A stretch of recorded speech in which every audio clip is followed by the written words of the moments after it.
Donc effectivement, ce que je vais exposer aujourd'hui est en partie issu d'une recherche menée avec d'autres collègues à l'INRP sur l'enseignement de l'Europe. Je ne parlerai pas des pratiques de classe dont François Audigier vient de rappeler à quel point elles sont importantes, ni des représentations des enseignants, sujet sur lequel a travaillé une autre collègue à l'INRP, Nicole Alliou-Marie. Donc ma question aujourd'hui, l'enseignement de l'Europe, imitation ou dépassement du roman national, eh bien, je vais le voir essentiellement à travers les programmes scolaires, pas tellement les curriculums, mais parce que je prendrai un ou deux exemples dans les manuels, mais je vais essentiellement rester dans un premier temps sur les programmes. Alors, assistons-nous au dépassement de l'histoire nationale ou à la transposition du roman national dans une sorte de roman européen? C'est une question que posait déjà en 1993 Jean-Clément Martin, je cite, « La linéarité que nous insufflons désespérément dans l'histoire de l'Europe n'est-elle pas le reflet nostalgique de ce qui est attendu précédemment de l'histoire de France ? L'enseignement de l'Europe permet-il une ouverture à la diversité ou n'est-il que l'insertion du cas national dans une ère plus large, mais qui apparaît comme une maison commune ? Parler de l'Europe dans les programmes et les manuels semble sous-entendre que cet objet Europe est bien identifié. Or, le terme n'est pas défini et renvoie tantôt à une Europe continent, à une Europe ère culturelle ou alors à l'Europe politique, et c'est là qu'il est le plus clairement indiqué sous les termes de construction européenne ou d'étude de l'Union européenne. En même temps, cet enseignement de l'Europe s'est vu surinvesti de finalités importantes d'éducation à la citoyenneté, de création d'un sentiment d'appartenance, d'une culture commune. Le colloque organisé par l'Association européenne de l'éducation, l'AEDE, qui va se tenir le mois prochain à Paris, intitulé « L'école, l'avenir de l'Europe », témoigne de cette polarisation. Alors, dans le temps que j'ai, il va être un peu difficile de répondre à cette question. Je vais essentiellement procéder en deux temps. Dans un premier temps, je verrai donc l'Europe dans les programmes d'histoire-géographie en collège, qui représentera la scolarité obligatoire.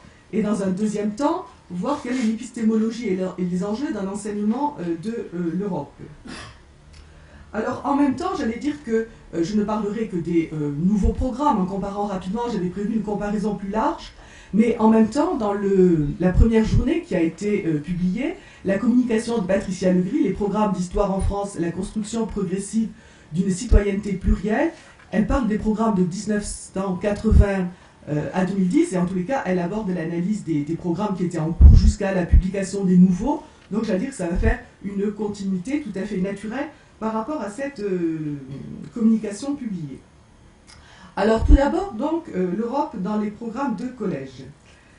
Il faut rappeler que ces programmes scolaires en France sont décidés à un échelon national, mais sont aussi influencés par les travaux et les directives de diverses institutions européennes, notamment le CDCC, Conseil de coopération culturelle, qui est l'organe de gestion et d'impulsion des travaux du Conseil de l'Europe.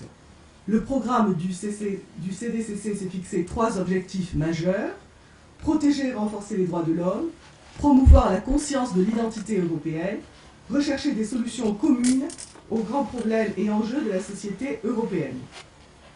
Donc, peu de temps après sa création, le Conseil de l'Europe a demandé à ses États membres de faire entrer la dimension européenne dans les manuels d'enseignement de l'histoire. Donc, on voit bien que ce n'est pas une question nouvelle. Il y a des décennies qu'il y a des injonctions à faire plus d'histoire européenne pour permettre, je cite, aux citoyens européens de mettre en valeur son identité individuelle et collective par une connaissance du patrimoine historique et culturel commun dans ses dimensions locales, régionales, nationales, européennes et mondiales, et on est complètement dans ces emboîtements d'échelle et d'identité. En 2000, l'inspection générale dressait un bilan de cet enseignement de l'Europe en histoire, géographie, éducation civique. Et il faut souligner qu'au moment où l'inspection générale dressait ce bilan, les programmes venaient juste de se mettre en place, puisqu'il datait de 1998 pour le collège. Ce rapport soulignait qu'on faisait de plus en plus d'histoire européenne, que ça avait progressé dans les programmes, mais le rapport soulignait aussi les difficultés de cet enseignement, qui restait un objet d'étude mal défini. Les programmes et les manuels d'histoire ne se posent guère la question d'une définition, écrit le rapport, et il propose une Europe plus ou moins fluctuante dans ces espaces. Autre critique en quelque sorte du rapport, dominait essentiellement une vision de l'Europe de l'Ouest, et l'Europe centrale et orientale apparaissait très peu. Alors par rapport à cet état des lieux, quelle est la place de l'Europe dans les nouveaux programmes de collège? Donc 10 ans après, de nouveaux programmes ont été publiés, et ils ont été appliqués depuis la rentrée 2009 en classe de 6e, et ensuite, progressivement, par chaque niveau de classe. Un regard d'ensemble sur ces programmes permet de relever deux tendances fortes, d'un simple point de vue quantitatif et qui peuvent paraître contradictoires.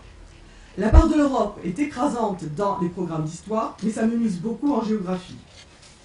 Alors, lorsque je dis que la part de l'Europe est écrasante dans les programmes d'histoire, c'est pas au sens d'histoire européenne, mais c'est au sens de espace dans lequel se déroulent des processus, dans lequel on étudie un certain nombre de cas nationaux.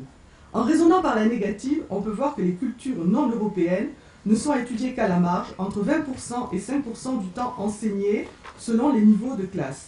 Alors très rapidement, nous allons voir défiler ces programmes donc publiés en 2008. Pour le programme d'histoire en classe de 6e, donc pour des enfants qui ont entre 11 ans et 12 ans, eh bien, on peut voir que le temps imparti à des questions qui ne se déroulent pas en Europe, ça représente 20% du temps, avec l'Orient ancien où on va trouver l'Égypte ou la Mésopotamie, ou encore les regards sur les mondes lointains. Et vous voyez bien que ce n'est pas d'ailleurs les mondes lointains, c'est regards sur les mondes lointains avec la Chine et l'Inde pour 10% du temps. C'est peut-être d'ailleurs ce programme de 6e, le seul, qui de façon implicite pose la question, sans le dire, on ne le dit pas comme ça évidemment, là dans ce programme ça a été dit naguère sur des programmes de lycée, mais des racines de l'Europe à travers ce triple héritage défini par Paul Valéry comme une des caractéristiques de l'identité européenne, la civilisation grecque, Rome et les débuts du judaïsme. Alors on suit effectivement une progression chronologique dans les programmes. Donc l'islam n'a pas disparu, mais enfin bon, c'est 10% du temps enseigné. Et d'ailleurs, dans ces débuts de l'islam, l'islam en Europe n'est pas vraiment évoqué. Bon, l'enseignant peut le faire, après évidemment, il peut choisir quelques exemples. Hein. Pour l'Occident féodal, il est essentiellement vu du point de vue de la France, hein, dans les commentaires qui sont donnés.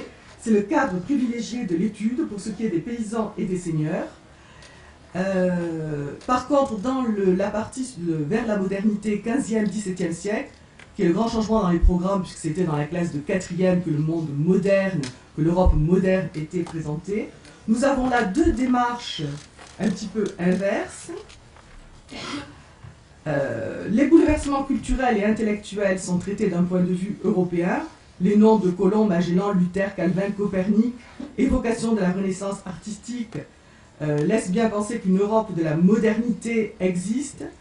En revanche, le second thème, l'émergence du droit absolu, est traité dans un cadre national. Je prends cet exemple pour montrer que souvent on a cette alternance entre un thème qui est vu à l'échelle européenne et puis un thème qui va être traité simplement à l'échelle nationale. Donc, programme de 4e, désormais, l'Europe et le monde au XVIIIe siècle. Alors, la question des traites et de l'esclavage est aussi traitée dans le premier thème.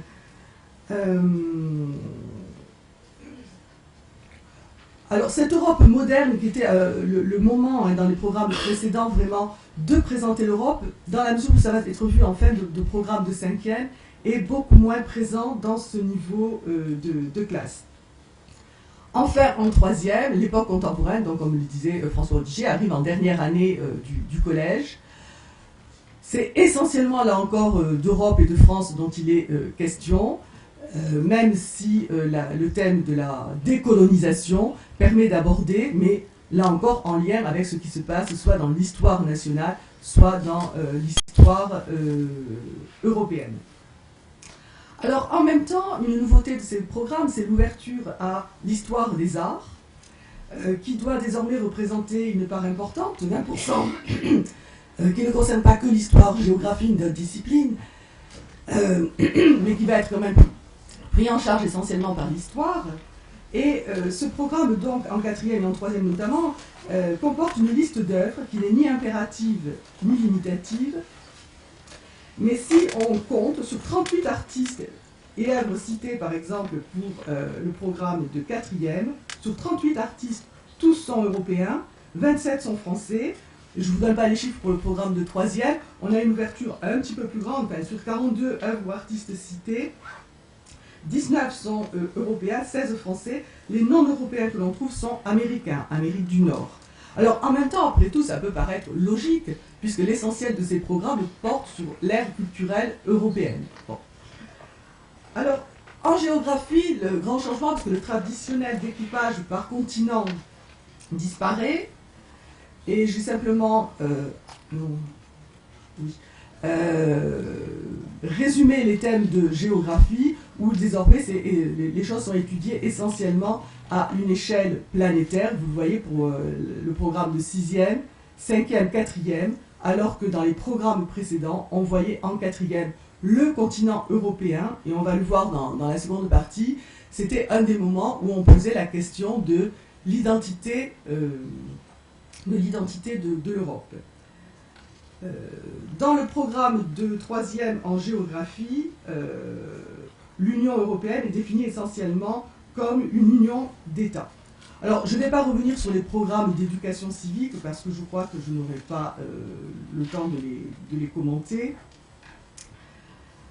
Simplement pour le programme de 3e, pour finir là-dessus, on peut peut-être sourire de voir la juxtaposition de la façon dont le rôle de la France est qualifié à l'échelon mondial. Je cite, « La France, une influence mondiale, où il est question du rayonnement politique et culturel du pays à l'échelle du monde », ce qui est un grand thème classique des programmes. Et lorsqu'il s'agit de l'Union européenne, on a les réalités et limites de la puissance de l'Union européenne, à laquelle on accorde un rayonnement sur son voisinage, mais dont le rôle diplomatique et militaire reste limité. Bon. Alors, ce remodelage des programmes de géographie procède des critiques légitimes qui portaient sur l'obsolescence de la division en continents, et on peut comprendre qu'une année d'études ne soit plus consacrée au continent européen. Alors, dans un second temps, je voudrais voir quelle est l'épistémologie et les enjeux d'un enseignement de l'Europe. Alors, le rapport en 2000 avait noté que la question de la définition de l'Europe n'était pas posée. Mais les manuels y répondent de façon implicite. Le programme ne demande pas de le faire, mais les manuels y répondent de façon implicite. Et je prendrai deux exemples, donc sur des manuels scolaires qui correspondent aux anciens programmes, puisque pour les nouveaux programmes, on n'a pas encore ces manuels scolaires de 4e et de 3e. Par exemple, pour l'Europe moderne, on a une double page. Généralement, chaque chapitre dans les manuels commence par une double page de cartes. On a l'Europe moderne, et puis, je dirais, soit l'Empire ottoman apparaît à l'est, l'Empire russe, et c'est le bord de la carte qui coupe de façon fluctuante des espaces. Donc cette marge à l'est, elle n'est pas définie, ça reste quelque chose de très flou. C'est un peu à front renversé que la définition de l'Europe est abordée, parce qu'elle va l'être justement dans cette partie de la géographie en 4e.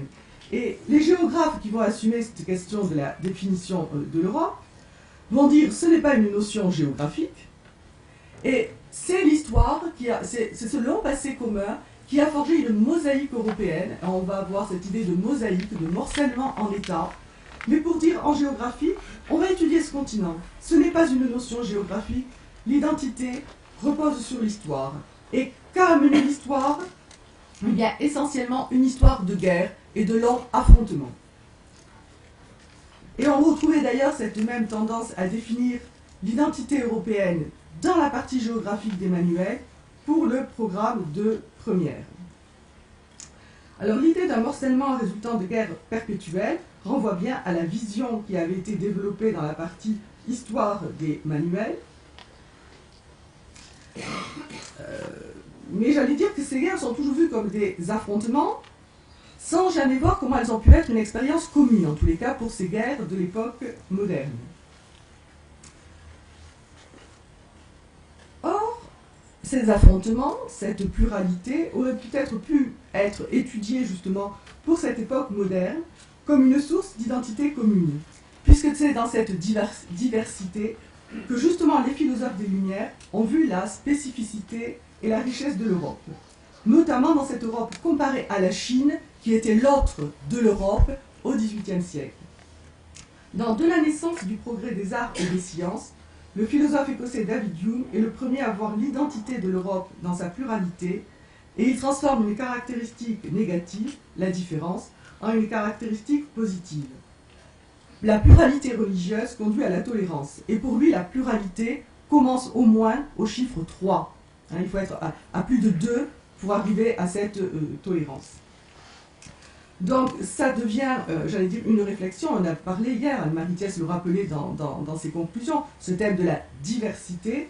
La diversité et la pluralité seraient à l'origine de l'épanouissement culturel de l'Europe, comme ça avait été le cas pour la Grèce ancienne.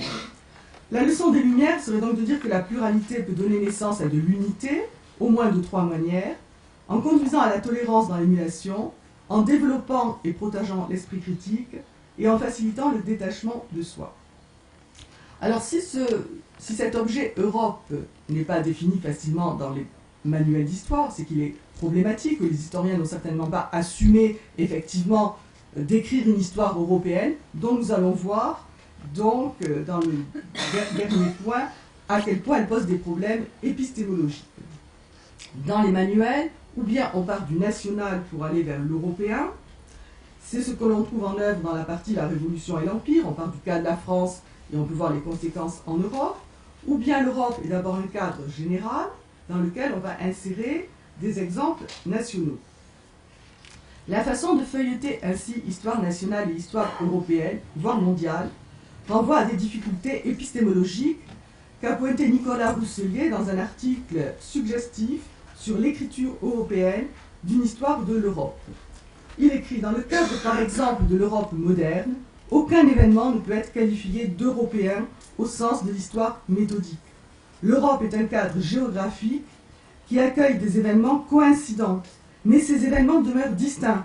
La coïncidence ne fait pas la communion des faits, même s'il y a des influences réciproques. Donc selon Nicolas Rousselier, il y a eu 3 façons d'essayer d'écrire de l'histoire européenne, et on va retrouver des choses peut-être qu'on a évoquées hier sur l'histoire sur des régions, on écrit l'histoire de régions. On a fait de l'histoire comparée, mais l'histoire comparée confronte, rapproche, peut réconcilier, mais elle maintient finalement des distinctions nationales. C'est pour éclairer des caractéristiques nationales. L'histoire intégrée s'appuie sur l'étude de nouveaux territoires où il semble exister une nature européenne au phénomène, mais elle dessine plutôt des îles ou des archipels coupés de leur base. Leur existence est plus cartographique qu'historique. Enfin, la démarche civilisationnelle ou généalogiste cherche une fondation au discours sur l'histoire européenne.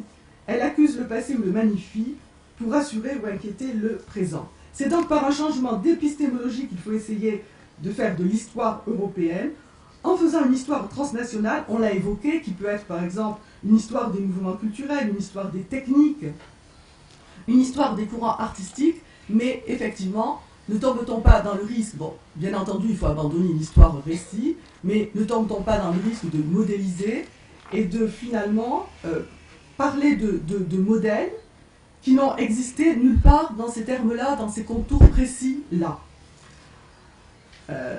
Les programmes scolaires ont choisi massivement une démarche civilisationnelle, des faits de civilisation étudiés dans un espace européen. Donc on voit que cet objet d'Europe est difficile à définir, que la façon d'écrire cette histoire est problématique, et enfin que les finalités d'un enseignement de l'Europe sont très ambitieux. Il s'agit d'éduquer à la citoyenneté européenne, de créer un sentiment d'appartenance. Pour arriver à ces finalités, 2 voies existent. L'une privilégie la transmission culturelle, patrimoniale, et dans cette optique, le savoir transmis par l'école, notamment dans les disciplines histoire-géographie, est fondamental. La première option est celle des historiens qui ont inspiré en grande partie les programmes d'histoire-géographie. Une autre voie consiste à comprendre l'Europe comme une construction politique dans laquelle il faut partager un certain nombre de procédures. Il me reste combien de temps, s'il vous plaît? 5 minutes, merci. Ces 2 options, donc rentrer dans l'Europe par le patrimoine, ou alors rentrer dans l'Europe comme construction politique, comme projet, rappellent les distinctions établies par Robert Frank entre européanité et européisme. Européanité désigne le sentiment d'appartenance à une culture commune, tandis que l'européisme désigne l'adhésion à un projet politique actuel. L'identité nationale a été vécue quotidiennement à travers un territoire, une culture. L'identité européenne exige, elle, un effort rétrospectif ou comparatif. Alors ces notions d'européanité, culture commune, sentiment d'appartenance à un monde où l'on a des valeurs communes, un passé commun, ou européisme, adhésion à un projet politique, eh bien, je ne peux pas m'empêcher de penser que c'est comme ça qu'on a défini naguère la nation. Ernest Renan, lors de la célèbre conférence Qu'est-ce que la nation à la Sorbonne, disait, et vous allez voir qu'on peut remplacer le mot nation par le mot Europe. La nation, on va remplacer par Europe, est une âme, un principe spirituel. Deux choses qui, à vrai dire, n'en font qu'une, constituent cette âme, ce principe spirituel. L'une est dans le passé, l'autre dans le présent. L'une est la possession en commun d'un riche legs de souvenirs. L'autre est le consentement actuel, le désir de vivre ensemble, la volonté de continuer à faire valoir l'héritage qu'on a reçu individu. Je pense que ça colle très bien. Il a dit ça pour la nation, on peut le dire pour l'Europe. L'héritage, le sentiment d'appartenance à une culture commune et ou le projet politique étaient donc déjà les deux axes retenus pour définir cette nation. Et ces deux axes, on les retrouve aujourd'hui sous les concepts d'européanité et d'européisme. Alors, l'Europe reste un objet d'enseignement problématique, et les programmes doivent jongler entre la volonté d'une certaine ouverture à des mondes extra-européens, projet aussi de développer l'exemple d'une histoire nationale, d'éduquer à la citoyenneté nationale et européenne. Alors, pour répondre à la question de départ, est-ce que l'histoire européenne est la continuation ou pas, le dépassement du roman national? Mais je vais répondre à la fois oui et non. Oui, c'est la continuation du roman national, d'une histoire nationale. Alors, le roman national, bon, on n'a pas assez de temps. Bien entendu, on n'est pas resté dans le roman national tel qu'il existait, etc. Mais bon. Oui, parce qu'on a le même présupposé. Ce présupposé, c'est on adhère, on aime ce que l'on connaît. Et pour faire adhérer à la France, pour faire aimer la France, il fallait la connaître. Donc même présupposé, ce sentiment d'appartenance passe par l'apprentissage d'un certain nombre de faits. Il faut connaître les paysages, il faut connaître les gens, il faut connaître son histoire. Second présupposé, c'est aussi la nécessité de l'histoire. Mais, je réponds non, ce n'est pas la continuation, parce que cette histoire européenne ne peut pas avoir la même efficacité que naguère le roman national, qui a vu correspondre un projet politique et une école historique. Elle reste un objet problématique dans ses finalités et son épistémologie, alors que ce roman national n'avait pas rencontré cette difficulté. On peut trouver un même fonctionnement, même structure, entre cet enseignement de la nation et cet enseignement de l'Europe, et notamment sur les structures. Dans l'étude d'un passé qui se perpétue, il y a des traces. Transmettre le roman national pour transmettre une identité, parce que le passé en lui-même comporte des traces qui agissent dans le présent. Le couple unité-diversité, on l'évoque bien, mais il a fonctionné complètement dans le cas de l'histoire nationale et dans le cas de la géographie. Tout le monde a peut-être un souvenir, alors je ne sais pas pour d'autres pays, mais je me doute que oui. L'infinie variété des paysages de France, la diversité des régions, mais tout cela se fondant dans une unité. Mais ce que je me demande, et je n'ai pas eu le temps de vérifier, si c'est de toute façon l'unité et la diversité, est-ce que ce n'est pas une sorte de structure a priori, non pas de la sensibilité comme Kant, mais de l'entendement, comme on a la succession, la chronologie, l'avant, le après, est-ce que le même et le différent n'est pas finalement quelque chose que l'on trouve toujours quand on veut expliquer un phénomène? On avait été très frappés parce qu'on avait dit que cette unité-diversité était une caractéristique de l'Europe, et même au moment d'un colloque, que ce qui était original en Europe, c'était cette très grande diversité sur un espace restreint. Et là, il y avait des spécialistes du continent indien, et ils nous ont dit, c'est exactement ce qu'on dit pour l'Inde. Et la caractéristique de l'Inde, c'est la très grande diversité dans notre espace. Alors, nous, on était étonnés, on avait l'impression qu'on avait trouvé l'alpha et l'oméga, et puis alors, pas du tout. Donc simplement, est-ce que c'est pas une façon, profondément une structure de la pensée. Lien du particulier et de l'universel, qui a été évoqué là aussi hier. La France était particulière, mais ce n'était pas très gênant, cet amour du particulier, puisqu'il ouvrait à l'universel, et pour l'Europe aussi. Mais en même temps, il y avait quand même des autres, des voisins, ennemis ou pas. Il y avait un autre de l'Europe. Aujourd'hui, quel est l'autre de l'Europe? Les Grecs avaient les barbares. Comment définir? Est-ce qu'on n'est pas passé, c'est une question que je pose, à une altérité de l'intérieur? Est-ce que se définir, puisqu'essentiellement l'Europe veut se définir par des valeurs, alors on va dire la démocratie, la tolérance, mais d'autres peuvent nous dire, mais nous aussi ce sont des valeurs, on n'est pas européens, nous avons les mêmes valeurs. Alors peut-être qu'on n'est pas obligé de trouver des autres ailleurs, parce que les autres, ils sont internes, et que par exemple, la notion de barbarie, eh bien, nous la trouvons à l'intérieur de l'Europe. Nous pouvons nous définir ce que nous voulons être en sachant ce que nous ne voulons pas être, en restant à l'intérieur de notre histoire et de notre ère civilisationnelle européenne. Et je prends deux exemples. L'insistance dans les programmes d'histoire contemporains de deux notions. La brutalisation des sociétés pour la guerre de 1914-18, qui est aujourd'hui un thème majeur. Comme on étudie la guerre de 14-18, c'est ce moment de brutalisation. Et d'autre part, la notion de barbarie avec la Seconde Guerre mondiale et la Shoah, ce que nous ne voulons pas être, c'est ce que nous avons aussi connu, c'est à l'intérieur, donc c'est une altérité de l'intérieur.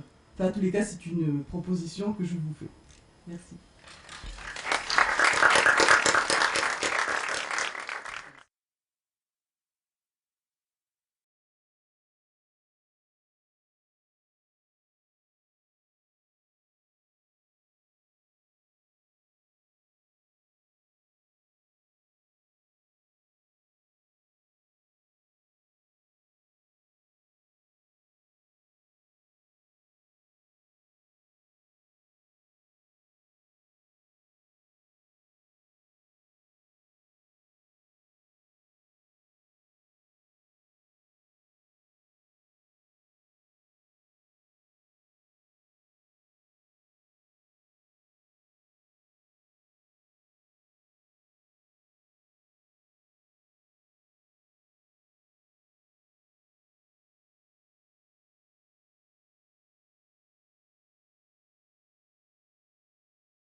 fait qu'on n'enseigne plus la Shoah en Grande-Bretagne parce que supposément les élèves musulmans ne veulent pas.